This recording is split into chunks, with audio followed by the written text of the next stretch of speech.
Bon week-end à vous. Il est 13 h partout au Bénin. C'est l'heure de vous informer. Voici les titres. Un acte pour faciliter les affaires dans le monde de l'immobilier. Le répertoire électronique des sûretés mobilières du registre de commerce et du crédit immobilier est en cours de réalisation pour l'accès au crédit au Bénin. Ce sera un site pour limiter les tracasseries et son mode de fonctionnement a été présenté hier au public par le ministère des Finances qui l'a conçu. Nous allons voir ensemble comment cela marche. Gouvernement face à la presse, acte 3. Le ministre de la Communication et porte-parole du gouvernement a abordé plusieurs sujets hier. Le coronavirus aura pris le dessus sur l'ensemble des autres sujets à découvrir dans ce 13 h. Alain Rolla a parlé des élections communales et municipales prochaines et débouché sur des sujets politiques. On se lave les mains de plus qu'il n'en faut maintenant et par ces temps de coronavirus. Ce n'est pas des habitudes dans un passé récent, dans un élément dit Maître Hélène Moussoum. Vous verrez comment les populations de Boycon se plient à cet acte devenu de survie. Merci d'être au rendez-vous de l'information. Il est à la fois un autre pas dans le sens de la dématérialisation de l'administration publique d'une part et une avancée dans l'amélioration de l'environnement des affaires au Bénin. Il s'agit d'un site internet créé par le ministère des Finances pour aider, faciliter et accélérer les opérations pour l'accès au crédit immobilier au Bénin. Ce sera grâce à un répertoire dit de sûreté qui est en cours de mise au point et qui permettra justement aux acteurs de mieux faire face aux exigences. Les initiateurs en ont dit de plus amples informations au micro justement d'Arsiongo Kanya Siongo et d'Eder Hongwevi. L'amélioration du climat des affaires au Bénin prend chaque jour forme. Une étape importante vient d'être franchie avec cette fois-ci le lancement du répertoire électronique des sûretés mobilières du registre de commerce et du crédit immobilier par le tribunal de commerce de Cotonou. Ce sont les garanties mobilières et donc des techniques qui permettent aux créanciers de sécuriser les sommes mises à disposition des commerçants à travers l'affectation de biens en paiement. Et dorénavant, l'arrêté permet que les garanties prises par les créanciers soient inscrites directement par elles-mêmes en ligne. Donc, ce qui rend compte bien de la problématique de faciliter les affaires. Il n'y a plus lieu à un déplacement physique au tribunal de commerce pour accomplir des formalités. La loi OADA permet, et le cadre réglementaire béninois aujourd'hui rend efficace, met en vigueur un système de notification en ligne. Désormais, cette opération est dématérialisée et il appartient simplement aux parties en cause dans un contrat portant sur les sûretés d'inscrire directement les garanties en ligne et de faire le paiement en ligne. Ceci commence donc par une inscription en ligne des sûretés mobilières sur cette plateforme. En plus, on peut procéder aux modifications, renouvellement et radiation dans le registre de sûreté.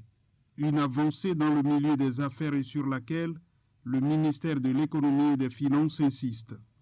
Aujourd'hui, nous inaugurons cette autre plateforme qui présente un intérêt crucial pour le monde des affaires. Parce que, s'agissant de cette plateforme, on parle d'intelligence économique.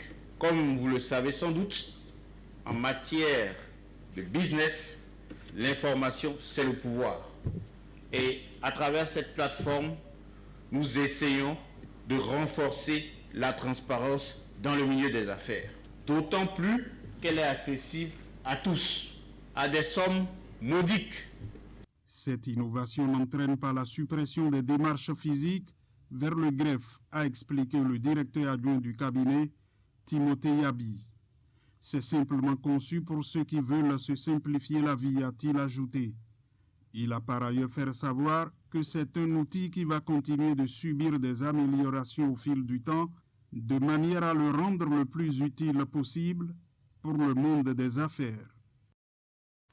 Et puis on apprend que les choses se précisent de mieux en mieux, en tout cas pour ce qui concerne les élections communales et municipales prochaines, la Commission électorale nationale autonome a reçu hier la liste électorale permanente informatisée des membres du COS. L'EPI, on retient globalement qu'il aura au rendez-vous du 17 mai prochain environ 5,2 millions d'électeurs. On va faire le point rapidement à travers cet extrait proposé par Idriss Boukari.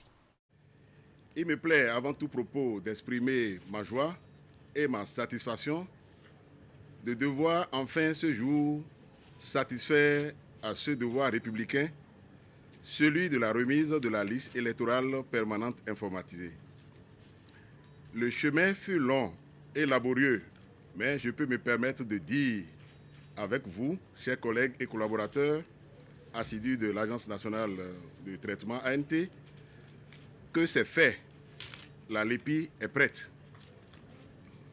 Mesdames et messieurs les membres de la Sénat, aujourd'hui, 3 avril 2020, je me fais le devoir, déférant aux exigences de la loi 2019-43 du 13 novembre 2019, de vous remettre la LEPI.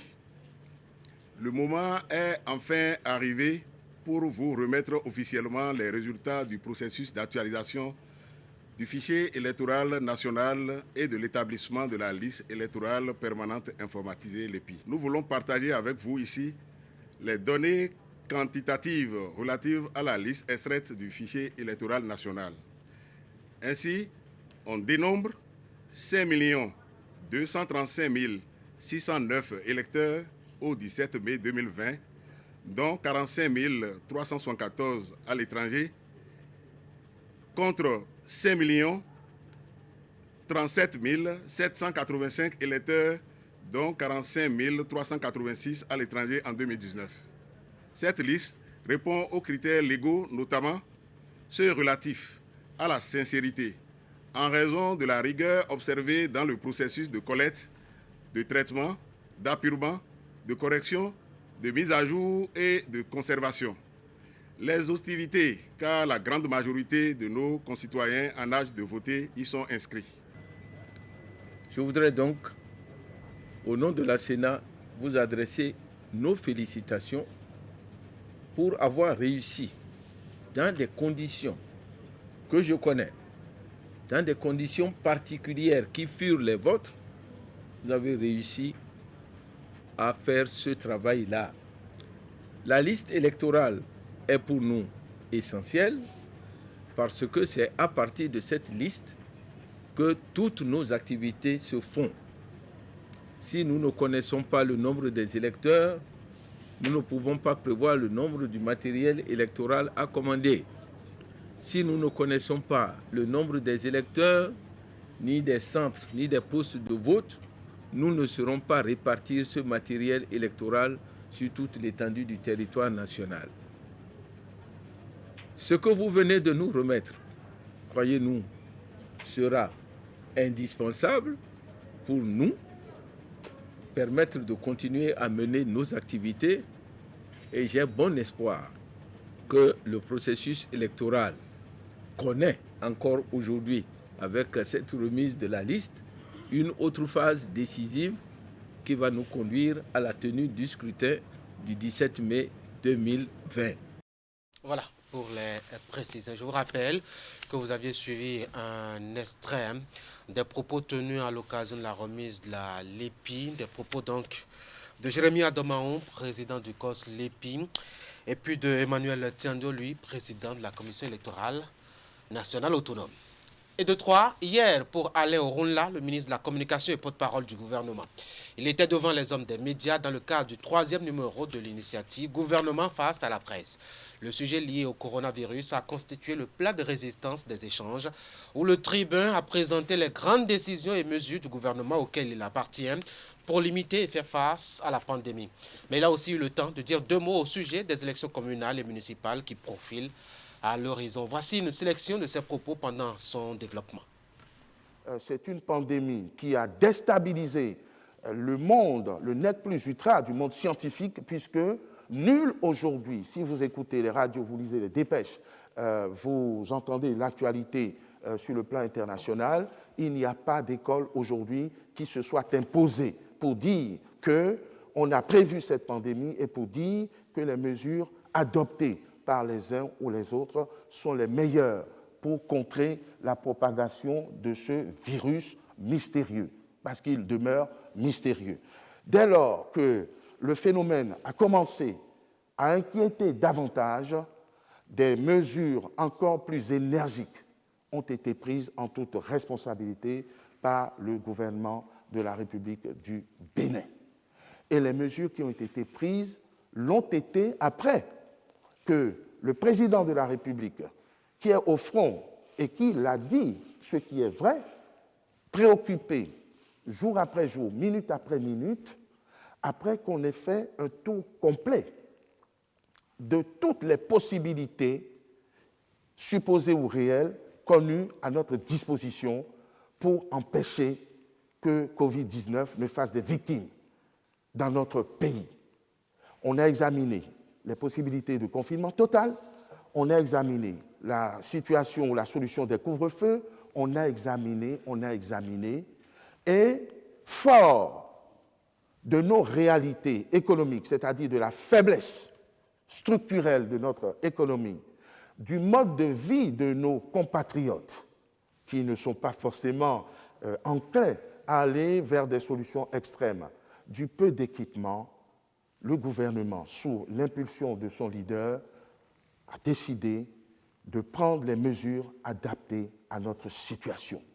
Donc, ce ne sont pas des décisions qui ont été prises à la va-vite, ni à la légère, ni dans l'improvisation.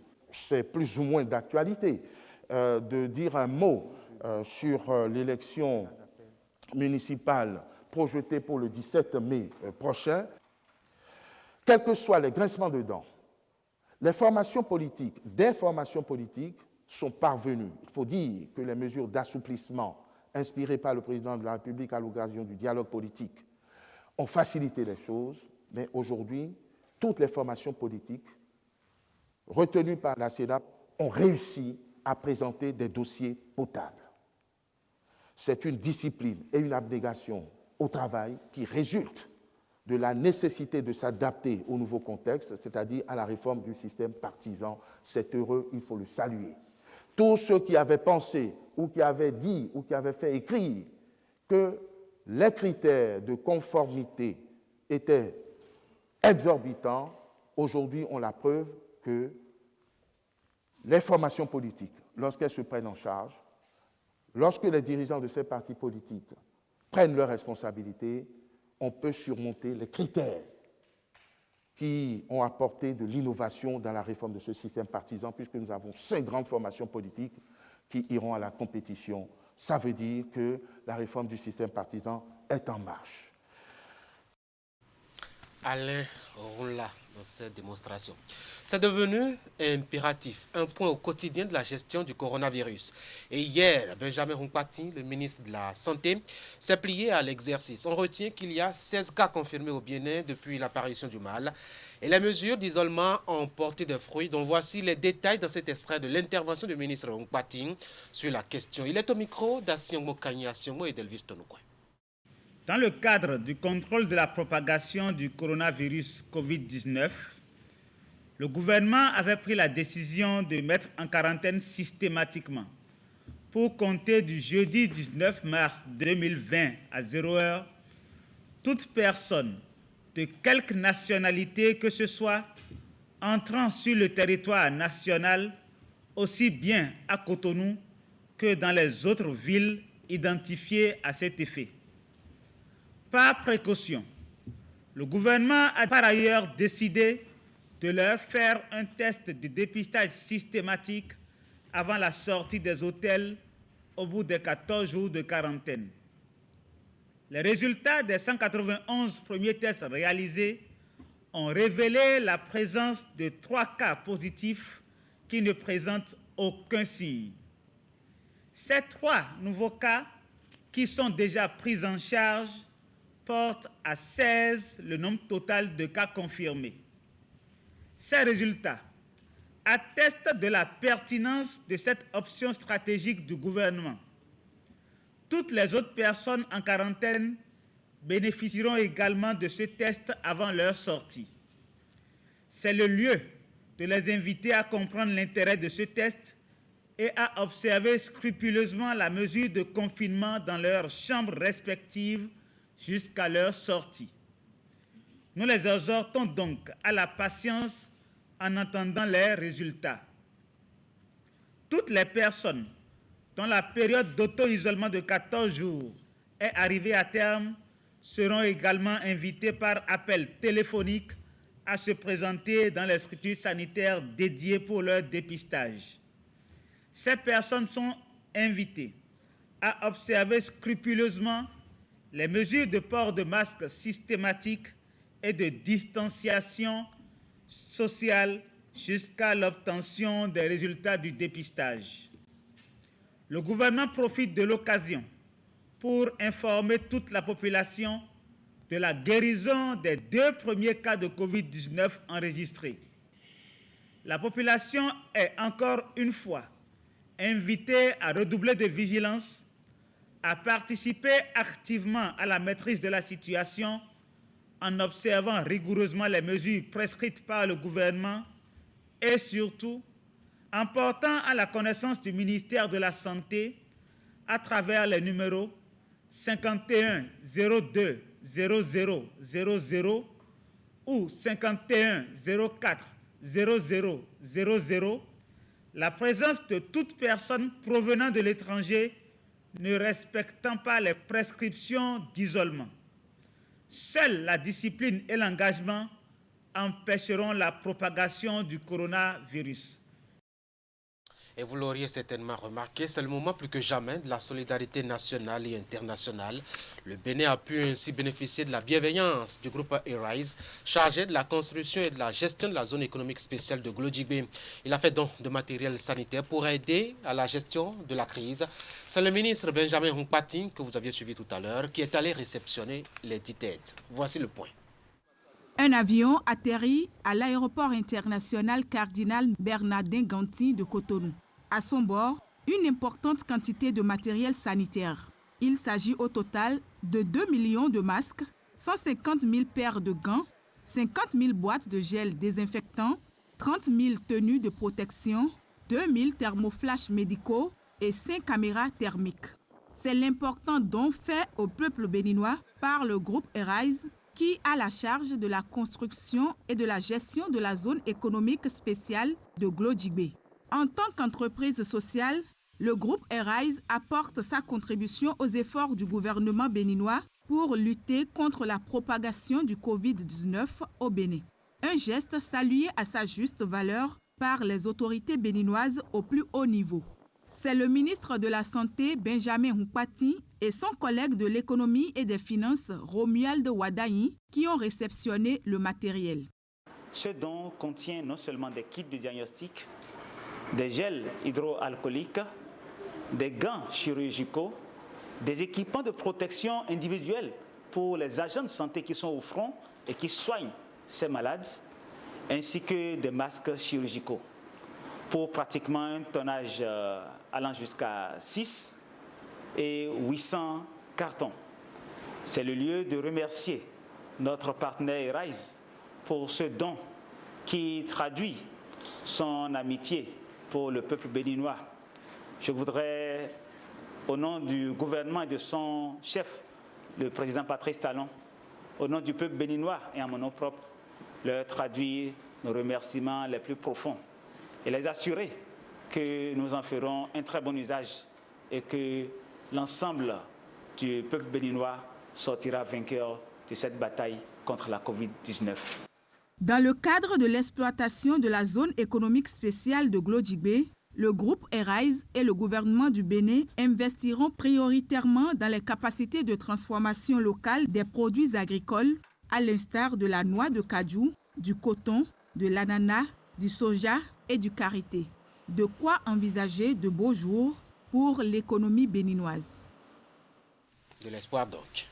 Parlons maintenant des mesures de préservation, et vous les connaissez certainement. Il y a le lavage des mains, la fermeture des bars par exemple et la distanciation sociale.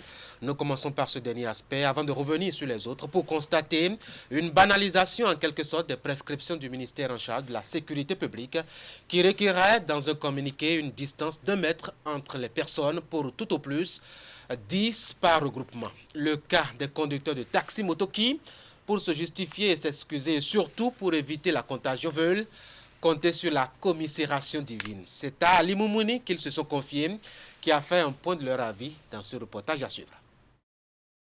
Le public diversifié qui prend d'assaut ce kiosque de vente de journaux situé derrière le CNHU à Kadiaou n'a pas diminué malgré la pandémie à Covid-19. Composé en majorité des conducteurs de taxi-moto, c'est un lieu de rendez-vous pour passer la pause et décortiquer l'actualité nationale. Et même si le communiqué du gouvernement permet le regroupement sur les espaces marchands, qu'en est-il du respect de la distance d'1 mètre minimum entre personnes? Pourtant, ces conducteurs de taxi-moto sont conscients du danger que constitue la pandémie à coronavirus. C'est vrai que nous nous sommes rassemblés ici, mais nous sommes sur nos gardes. Si nous craignons trop la pandémie aussi, on peut être atteint.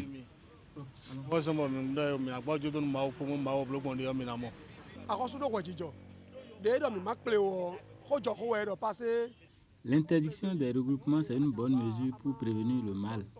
Mais c'est tout en étant vigilants que nous nous rassemblons.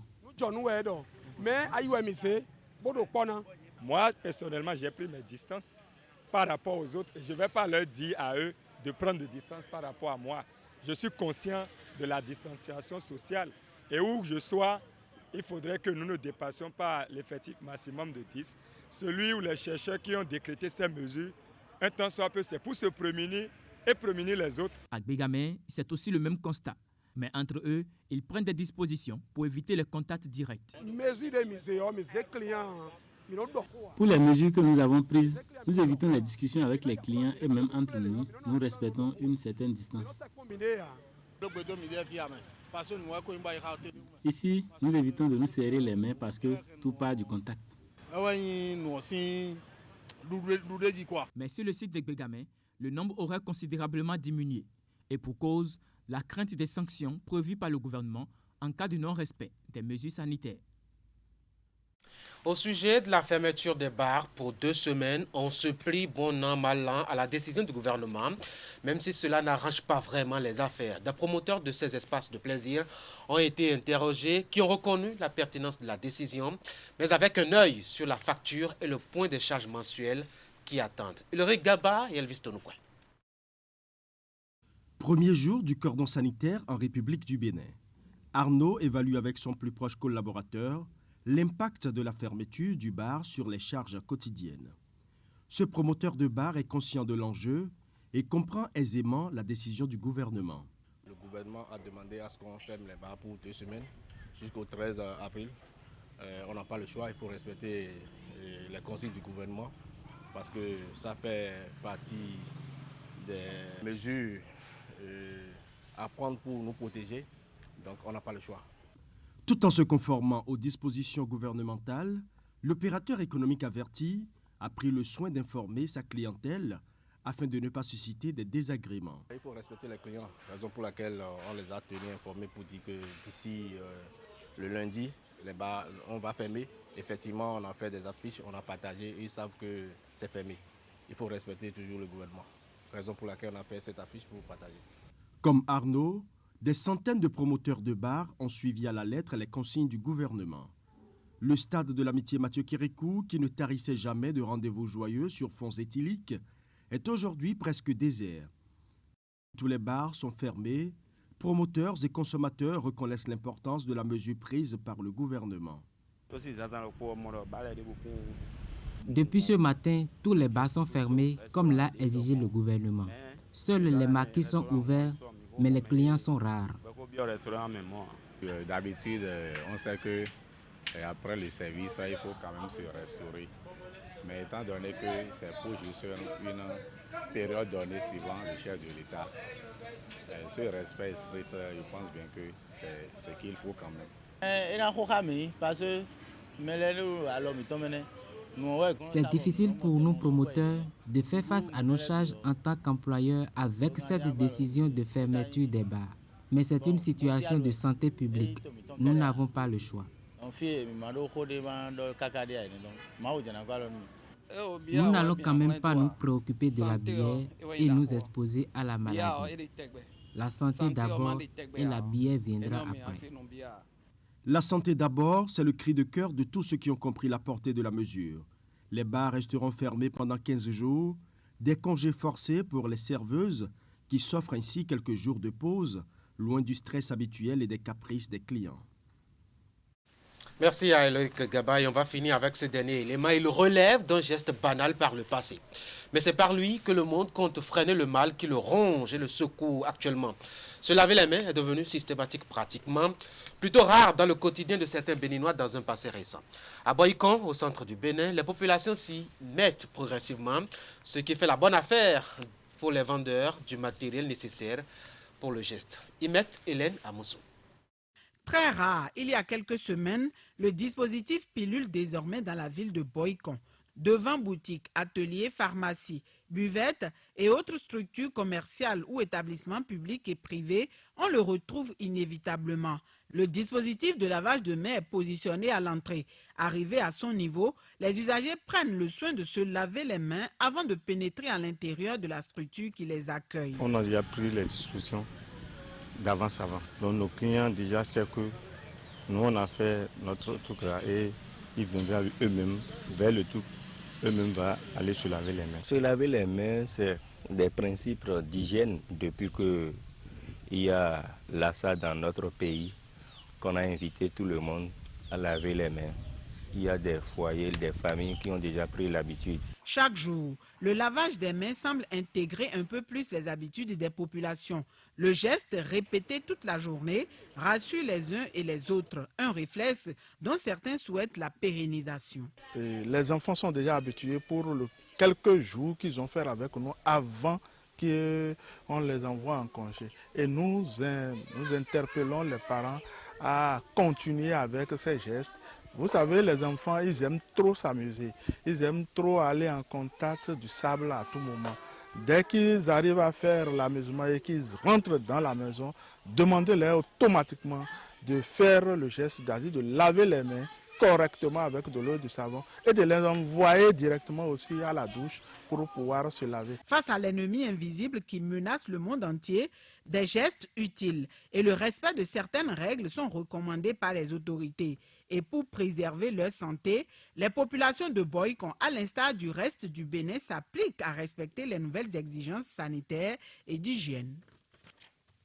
Merci à Ahmed Hélène Amoussou, dont le sujet vient mettre un terme à ce 13h. Je vous rappelle très rapidement que tout au long de cette tranche d'information, on a largement parlé du coronavirus avec les différents aspects partant des dons reçus par le Bénin jusqu'à la mise en œuvre des mesures pour, je dois dire, arrêter un peu sa propagation. On a dit deux mots aussi qui sont politiques liés à la remise officielle de la liste électorale permanente informatisée à la Commission électorale nationale autonome. À ce sujet, à ce niveau-là, on retient qu'environ 5,2 millions de Béninois sont attendus aux urnes au rendez-vous du 17 mai prochain. Et puis la belle innovation du ministère des Finances pour une sûreté mobilière, c'est à travers la mise au point d'un répertoire à cet effet-là. Mesdames et messieurs, c'est donc la fin de ce 13h. Merci d'avoir été là. Ce fut un grand plaisir de vous avoir présenté donc cette tranche d'information. Je vous souhaite de passer un très bon week-end. N'oubliez surtout pas de vous laver les mains encore et encore. En attendant qu'on se voit le jeudi prochain pour un autre rendez-vous, prenez soin de vous.